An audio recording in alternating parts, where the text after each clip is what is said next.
At this factory on the outskirts of Shanghai, the robots are taking over.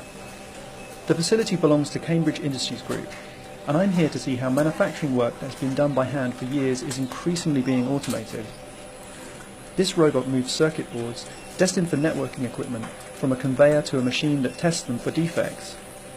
The robot then puts the boards back on the conveyor, moving them to another part of the factory. Most robots work on production lines, but several, like the one playing a cheerful tune here, also carry components among different machines inside the facility. Some corners of the cavernous factory where automation is taking hold are eerily devoid of human workers. A similar pattern is happening at factories across China, as rising wages and an increasingly aspirational workforce cause manufacturers to invest in more and more robots.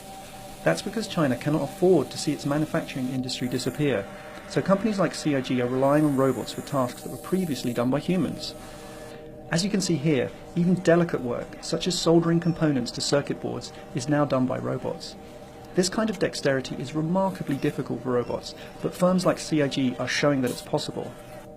The Shanghai-based company plans to have an almost entirely automated factory within a couple of years, and the goal for 2016 is to reduce the workforce by 2/3.